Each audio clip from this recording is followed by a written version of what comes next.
Hi friends, ಇವತ್ತು ನಾನು ration ಅಕ್ಕಿ ಬಳಸಿಕೊಂಡು ಸಾಫ್ಟಾಗಿ ಮೃದುವಾಗಿ ಹೋಟೆಲ್ನಲ್ಲಿ ಯಾವ ರೀತಿ ಇಡ್ಲಿ ಸಿಗುತ್ತದೆ ಅದೇ ರೀತಿ ಮನೆಯಲ್ಲಿ ಮಾಡಿಕೊಳ್ಳಬಹುದು ಹಾಗೂ ಜಾಲಿದಾರಾಗಿ ಮಾಡಿಕೊಳ್ಳಬಹುದು.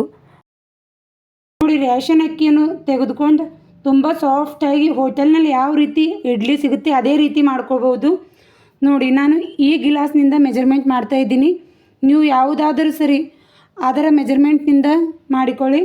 ಇದರಿಂದ 4 ಗ್ಲಾಸ್ ಅಕ್ಕಿಯನ್ನು ತೆಗೆದುಕೊಳ್ಳೋಣ. ನೋಡಿ, ಈ ರೀತಿ ನೋಡಿ, ಮೊದಲು ಒಂದು ಗ್ಲಾಸನ್ನು ಒಂದು ಪಾತ್ರೆಗೆ ಹಾಕೋತಾ ಇದ್ದೀನಿ. ಇದಕ್ಕೆ ಇನ್ನೊಂದು ಗ್ಲಾಸ್ ಹಾಕೊಳ್ಳಿ. ಅಳತೆ ಸರಿಯಾಗಿದ್ದರೆ ಇಡ್ಲಿ ತುಂಬ ಸಾಫ್ಟಾಗಿ ಬರುತ್ತದೆ. ನೋಡಿ, ಇನ್ನೊಂದು ಗ್ಲಾಸ್.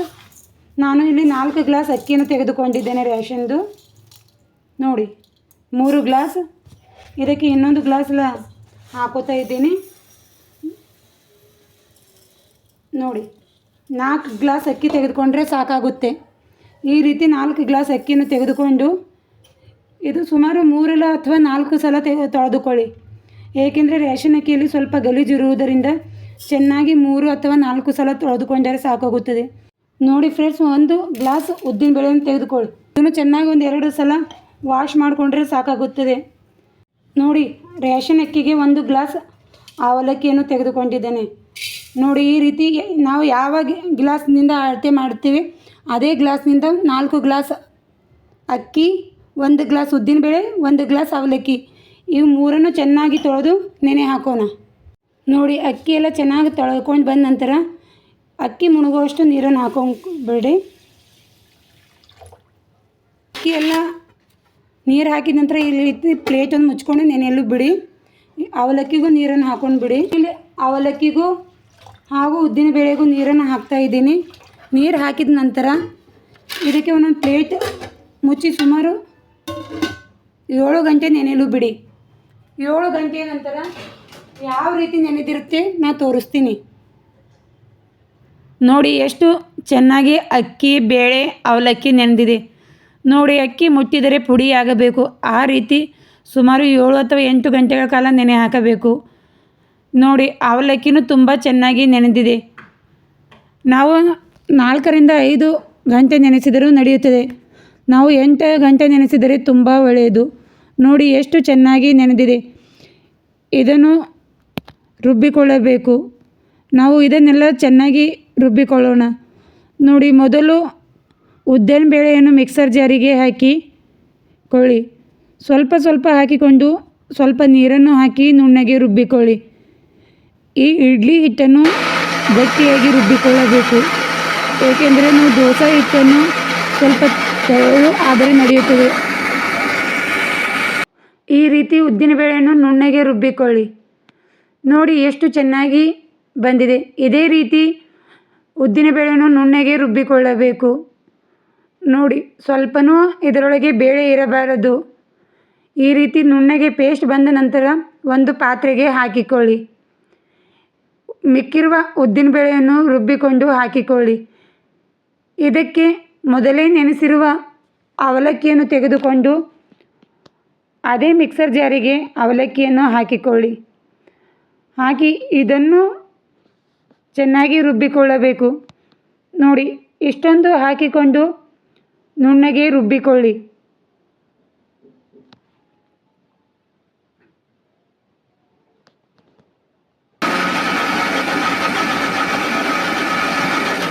ನೋಡಿ, ಇಷ್ಟು ರುಬ್ಬಿದರೆ ಸಾಕಾಗುತ್ತದೆ. ಇದನ್ನು ಮೊದಲೇ ರುಬ್ಬಿರುವ ಉದ್ದಿನ ಬೇಳೆಯ ಪೇಸ್ಟ್ನಲ್ಲಿ ಹಾಕಿಕೊಳ್ಳಿ. ನೋಡಿ, ಈ ರೀತಿ ತುಂಬ ನುಣ್ಣಗೆ ರುಬ್ಬಿಕೊಳ್ಳಬೇಕು. ಅದೇ ಪಾತ್ರೆಗೆ ಹಾಕಿದ ನಂತರ ಅದೇ ಮಿಕ್ಸರ್ ಜಾರಿಗೆ ಮೊದಲೇ ನೆನೆಸಿರುವ ಅಕ್ಕಿಯನ್ನು ಹಾಕಿಕೊಳ್ಳಿ. ಇದು ತರಿತರಿಯಾಗಿ ರುಬ್ಬಿಕೊಳ್ಳಬೇಕು. ನೋಡಿ, ಸ್ವಲ್ಪ ಸ್ವಲ್ಪ ಅಕ್ಕಿಯನ್ನು ಹಾಕಿಕೊಂಡು ಚೆನ್ನಾಗಿ ರುಬ್ಬಿಕೊಳ್ಳಿ. ಈ ಇಡ್ಲಿ ತುಂಬ ಸಾಫ್ಟಾಗಿ ಟೇಸ್ಟಿಯಾಗಿ ಬರುತ್ತದೆ.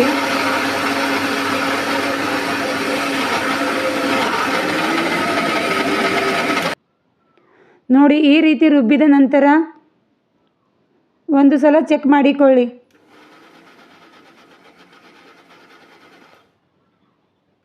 ನೋಡಿ, ರುಬ್ಬಿದ ನಂತರ ಅದೇ ಪಾತ್ರೆಗೆ ಹಾಕಿಕೊಳ್ಳಿ. ಸ್ವಲ್ಪ ಈ ಇಡ್ಲಿ ಹಿಟ್ಟು ಗಟ್ಟಿಯಾಗಿ ರುಬ್ಬಿಕೊಳ್ಳಿ. ತೆಳುವಾದರೆ ಅಷ್ಟು ಚೆನ್ನಾಗಿ ಇಡ್ಲಿ ಬರುವುದಿಲ್ಲ. ನೋಡಿ, ಎಲ್ಲ ಅಕ್ಕಿ ಹಿಟ್ಟನ್ನು ರುಬ್ಬಿಕೊಂಡು ಹಾಕಿಕೊಳ್ಳಿ. ನೋಡಿ, ಈ ರೀತಿ ಹಾಕಿದ ನಂತರ ಚೆನ್ನಾಗಿ ಮಿಕ್ಸ್ ಮಾಡಿಕೊಳ್ಳಬೇಕು. ನೋಡಿ ಎಷ್ಟು ಗಟ್ಟಿಯಾಗಿ ಬಂದಿದೆ. ಇದೇ ರೀತಿ ನೀವು ಗಟ್ಟಿಯಾಗಿ ಹಿಟ್ಟನ್ನು ರುಬ್ಬಿ ನಂತರ ಚೆನ್ನಾಗಿ ಮಿಕ್ಸ್ ಮಾಡಿಕೊಳ್ಳಬೇಕು. ನಾನು ಇಲ್ಲಿ ಹಿಟ್ಟು ಸ್ವಲ್ಪ ಜಾಸ್ತಿ ಆಗಿರುವುದರಿಂದ 2 ಪಾತ್ರೆಗೆ ಹಾಕಿಕೊಳ್ಳುತ್ತೇನೆ. ಮೊದಲು ಒಂದೇ ಪಾತ್ರೆಯಲ್ಲಿ ಚೆನ್ನಾಗಿ ಮಿಕ್ಸ್ ಮಾಡಿಕೊಂಡು ನಂತರ, ಏಕೆಂದರೆ ಇದರಲ್ಲಿ ಹಿಟ್ಟು ಉಬ್ಬುವುದರಿಂದ ಸ್ವಲ್ಪ ಜಾಗ ಇರೋಕ್ಕೋಸ್ಕರ ಸ್ವಲ್ಪ ಹಿಟ್ಟನ್ನು ನಾನು ಬೇರೆ ಪಾತ್ರೆಯಲ್ಲಿ ಹಾಕಿಕೊಂಡಿದ್ದೇನೆ. ಅದನ್ನು ಇದೇ ರೀತಿ ನಾನು ಮಿಕ್ಸ್ ಮಾಡಿ ಇಟ್ಟುಕೊಳ್ಳುತ್ತೇನೆ. ನೋಡಿ ಯಾವ ರೀತಿ ಹಿಟ್ಟನ್ನು ಮಿಕ್ಸ್ ಮಾಡ್ತಾ ಇದ್ದೀನಿ. ಇದೇ ರೀತಿ ನೀವು ಹಿಟ್ಟನ್ನು ಮಿಕ್ಸ್ ಮಾಡಿಕೊಳ್ಳಿ.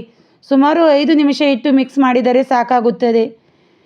ನೋಡಿ, ಈ ರೀತಿ ಕೈಯಿಂದ ಹಿಟ್ಟು ಮಿಕ್ಸ್ ಮಾಡುವುದರಿಂದ ಚೆನ್ನಾಗಿ ಹುಳಿ ಬರುತ್ತದೆ ಹಾಗೂ ಹಿಟ್ಟು ಉಬ್ಬಿ ಬರುತ್ತದೆ. ನಾವು ಸುಮಾರು 2 ಇಂಚು ಜಾಗ ಇರುವಷ್ಟು ಪಾತ್ರೆಯಲ್ಲಿ ಖುಲ್ಲ ಇಕ್ಕಬೇಕು. ನೋಡಿ, ಈ ರೀತಿ ಪ್ಲೇಟನ್ನು ಮುಚ್ಚಿ ಪಕ್ಕಕ್ಕಿಡಿ. ನಾವು ಬೆಳಗ್ಗೆ ಹಿಟ್ಟನ್ನು ನೋಡಿಕೊಳ್ಳೋಣ. ನೋಡಿ, ಹಿಟ್ಟು ಎಷ್ಟು ಚೆನ್ನಾಗಿ ಉಬ್ಬಿ ಬಂದಿದೆ. ಇದಕ್ಕೆ ನಾವು ಅಡಿಗೆ ಸೋಡಾ ಹಾಗೂ ಉಪ್ಪು ಹಾಕುವ ಅವಶ್ಯಕತೆ ಇರುವುದಿಲ್ಲ. ನಾವು ಯಾವಾಗ ಇಡ್ಲಿ ಮಾಡುತ್ತೇವೆ ಆವಾಗೇ ಉಪ್ಪು ಹಾಕಿಕೊಳ್ಳಬೇಕು. ನೋಡಿ, 2 ಹಿಟ್ಟು ಎಷ್ಟು ಚೆನ್ನಾಗಿ ಉಬ್ಬಿ ಬಂದಿದೆ.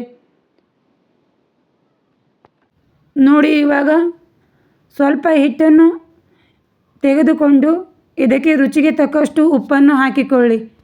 ನಿಮಗೆ ಇಷ್ಟೆಲ್ಲ ಹಿಟ್ಟು ಬೇಕಾದರೆ ಇದಕ್ಕೆ ಒಂದೇ ಸಲ ಉಪ್ಪನ್ನು ಹಾಕಿಕೊಳ್ಳಿ. ಇಲ್ಲದಿದ್ದರೆ ಸ್ವಲ್ಪ ಹಿಟ್ಟನ್ನು ಫ್ರಿಜ್ನಲ್ಲಿ ಇಟ್ಟರೂ ನಡೆಯುತ್ತದೆ. ರುಚಿಗೆ ತಕ್ಕಷ್ಟು ಉಪ್ಪನ್ನು ಹಾಕಿ ಚೆನ್ನಾಗಿ ಮಿಕ್ಸ್ ಮಾಡಿಕೊಳ್ಳಿ. ನೋಡಿ, ಈ ರೀತಿ ಮಿಕ್ಸ್ ಮಾಡಿಕೊಂಡು ಪಕ್ಕಕ್ಕಿಡಿ. ಇಡ್ಲಿ ಪಾತ್ರೆಯಲ್ಲಿ ನೀರನ್ನು ಹಾಕಿಕೊಳ್ಳಿ. ನೀರು ಹಾಕಿ ಕುದಿಯಲು ಬಿಡಿ. ನೋಡಿ, ಇಡ್ಲಿ ತಟ್ಟೆಗೆ ಸ್ವಲ್ಪ ಎಣ್ಣೆಯನ್ನು ಹಚ್ಚಿಕೊಳ್ಳಿ. ಎಲ್ಲ ಪ್ಲೇಟಿಗೆ ಎಣ್ಣೆ ಹಚ್ಚಿದ ನಂತರ ನೋಡಿ, ಈ ರೀತಿ ಎಲ್ಲ ಪ್ಲೇಟಿಗೆ ಎಣ್ಣೆ ಹಚ್ಚಿದ ನಂತರ ಇದರಲ್ಲಿ ಇಡ್ಲಿ ಹಿಟ್ಟನ್ನು ಹಾಕಿಕೊಳ್ಳಬೇಕು. ನೋಡಿ, ನೋಡಿಕೊಂಡು ಎಲ್ಲ ಪ್ಲೇಟಿಗೆ ಒಂದೊಂದು ಸೌಟ್ ಇಡ್ಲಿ ಹಿಟ್ಟನ್ನು ಹಾಕಿಕೊಳ್ಳಿ. ತುಂಬ ಸಾಫ್ಟಾಗಿ ರುಚಿಯಾಗಿ ಹೋಟೆಲ್ನಲ್ಲಿ ಸಿಗೋ ಹಾಗೆ ಮೃದುವಾದ ಇಡ್ಲಿಯನ್ನು ಮನೆಯಲ್ಲಿ ರೆಡಿ ಮಾಡಿಕೊಳ್ಳಬಹುದು. ಒಂದು ಸಲ ಈ ರೀತಿ ಮಾಡಿಕೊಳ್ಳಿ. ತುಂಬ ಟೇಸ್ಟಿಯಾಗಿ ಇಡ್ಲಿ ರೆಡಿಯಾಗುತ್ತದೆ. ಪ್ಲೇಟಿಗೆಲ್ಲ ಇಡ್ಲಿ ಹಿಟ್ಟು ಹಾಕಿದ ನಂತರ ಕುದಿಯುತ್ತಿರುವ ಇಡ್ಲಿ ಡಬ್ಬಿಯಲ್ಲಿ ಈ ಪ್ಲೇಟನ್ನು ಇಟ್ಟುಕೊಳ್ಳಬೇಕು. ನೋಡಿ, ಈ ರೀತಿ ಕುದಿ ಬಂದ ನಂತರ ಒಂದೊಂದಾಗಿ ಇಡ್ಲಿ ಪ್ಲೇಟನ್ನು ಇಟ್ಟುಕೊಳ್ಳಿ. ನೋಡಿ, ಈ ರೀತಿ 4 ಪ್ಲೇಟನ್ನು ಇಟ್ಟುಕೊಳ್ಳಿ. ನಿಮ್ಮಲ್ಲಿ ಯಾವ ಇಡ್ಲಿ ಡಬ್ಬಿ ಇದೆ ಅದರಲ್ಲಿ ಮಾಡಿಕೊಳ್ಳಿ. ನೋಡಿ, ಈ ರೀತಿ ಇಟ್ಟಿದ ನಂತರ ಮುಚ್ಚಳ ಮುಚ್ಚಿ ಸುಮಾರು 10 ನಿಮಿಷ ಬೇಯಿಸಿಕೊಳ್ಳಿ.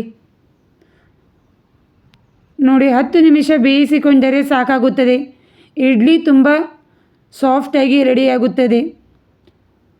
10 ನಿಮಿಷದ ನಂತರ ಇಡ್ಲಿಯನ್ನು ಬೆಂದಿದೆ ಎಂದು ಒಂದು ಸಲ ಚೆಕ್ ಮಾಡಿಕೊಳ್ಳಿ. ನೋಡಿ, ಈ ರೀತಿ ಚಾಕು ಸಹಾಯದಿಂದ ಚೆಕ್ ಮಾಡಿಕೊಳ್ಳಿ. ಸ್ವಲ್ಪ ಅಂಟದಿದ್ದರೆ ನೋಡಿ, ಸ್ವಲ್ಪ ಅಂಟುತ್ತಾ ಇದೆ. ಇದು ಇನ್ನೂ 1 ನಿಮಿಷ ಬೇಯಿಸಿಕೊಂಡರೆ ಸಾಕಾಗುತ್ತದೆ. ಇಂದು 1 ನಿಮಿಷ ಮುಚ್ಚಳ ಮುಚ್ಚಿ ಬೇಯಿಸಿಕೊಳ್ಳಿ. ನೋಡಿ, 1 ನಿಮಿಷದ ನಂತರ ಎಷ್ಟು ಚೆನ್ನಾಗಿ ಹಿಟ್ಟು ಉಬ್ಬಿ ಬಂದಿದೆ. ಇಡ್ಲಿ ತುಂಬ ಸಾಫ್ಟಾಗಿ ಬರುತ್ತದೆ. ನೋಡಿ, ಎಷ್ಟು ಅಂಟುತ್ತಿಲ್ಲ. ಈ ರೀತಿ ಕ್ಲಿಯರಾಗಿ ಬಂದರೆ ಗ್ಯಾಸ್ ಆಫ್ ಮಾಡಿಕೊಳ್ಳಿ. ಸುಮಾರು 2 ನಿಮಿಷ ತಣ್ಣಗಾಗಲು ಬಿಡಿ. ನೋಡಿ, ಈ ರೀತಿ ಇಡ್ಲಿ ಪ್ಲೇಟನ್ನು ತೆಗೆದು ಪಕ್ಕಕ್ಕಿಟ್ಟು 2 ನಿಮಿಷ ತಣ್ಣಗಾಗಲು ಬಿಡಿ. ತುಂಬ ಸಾಫ್ಟಾಗಿ ರೇಷನ್ ಅಕ್ಕಿಯಿಂದ ಮನೆಯಲ್ಲಿ ಮಾಡಿಕೊಳ್ಳಬಹುದು ಹಾಗೂ ತುಂಬ ಟೇಸ್ಟಿಯಾಗಿ ಇರುತ್ತದೆ ಹಾಗೂ ರುಚಿಯಾಗಿ ನಾವು ಇಡ್ಲಿ ರೆಡಿ ಮಾಡಿಕೊಳ್ಳಬಹುದು. ನೋಡಿ, ಸ್ವಲ್ಪ ತಣ್ಣಗಾದ ನಂತರ ಚಮಚ ಸಹಾಯದಿಂದ ಈ ಎಲ್ಲ ಇಡ್ಲಿಯನ್ನು ತೆಗೆದುಕೊಳ್ಳಿ. ನೋಡಿ, ಎಷ್ಟು ಅಂಟುವುದಿಲ್ಲ ಹಾಗೂ ತುಂಬ ಸಾಫ್ಟಾಗಿ ಬರುತ್ತದೆ. ಈ ರೀತಿ ಎಲ್ಲ ಇಡ್ಲಿಯನ್ನು ಒಂದು ತಟ್ಟೆಗೆ ಹಾಕಿಕೊಳ್ಳಿ. ನೋಡಿ, ಈ ರೀತಿ ಎಲ್ಲ ಪ್ಲೇಟ್ನಿಂದ ಇಡ್ಲಿಯನ್ನು ಒಂದು ತಟ್ಟೆಗೆ ಹಾಕಿದ ನಂತರ